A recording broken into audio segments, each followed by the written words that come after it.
So, when people search for the Shopify free trial, they're usually thinking, all right, I get a few weeks to play around with this. But how do I actually make the most of it? And since I'm setting up a store in the background right now, I want to walk you through how to use the Shopify free trial in 2026 without wasting a single day, because the trial itself is great. But what you do inside it makes an even bigger impact. Most beginners don't realize this, but the biggest mistake people make with the Shopify free trial is treating it like a sandbox instead of a launch runway. They poke around, test a few buttons, look at some themes, maybe write a homepage, and then the days slip by.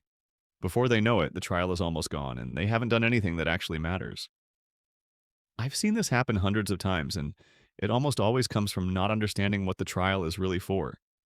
The trial isn't about building a perfect store, it's about getting momentum. Shopify becomes worth it only when you move from testing things out to actually building something real.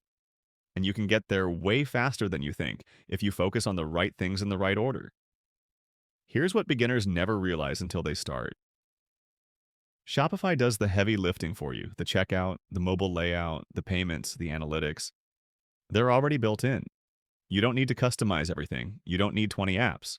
You don't need the perfect design. The trial is the moment to get the foundation in place, not the finished product. The first thing you should do on day one is pick a free theme. Don't overthink it. In 2026, even Shopify's free themes look clean, modern, and professional.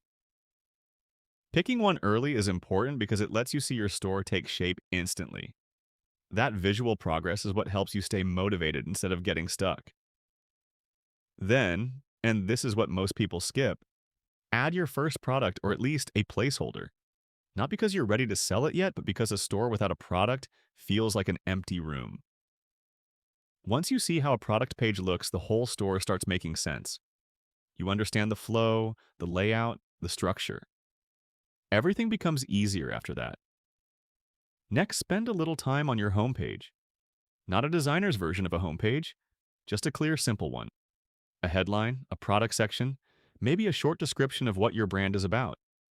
You're not trying to win design awards, you're trying to get something that feels real so you can build around it.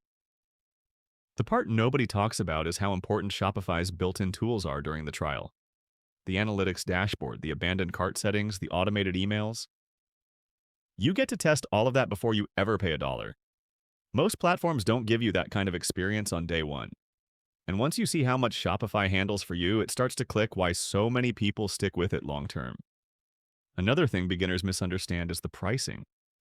During the trial, you can explore all the plans, but you don't have to commit. The point isn't to lock in a plan early, it's to learn what each plan gives you and decide what actually fits your store. Most beginners end up choosing the basic plan, and honestly, that's the right move for almost everyone starting out. If you treat the Shopify free trial like a real starting point instead of a casual test drive, the entire experience feels different.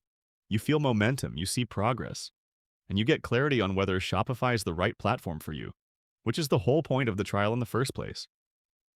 If you want to start your Shopify free trial and go through everything I just talked about, you can click the link in the description. And if you want more content like this, you're welcome to subscribe. And giving the video a quick thumbs up really helps support the channel.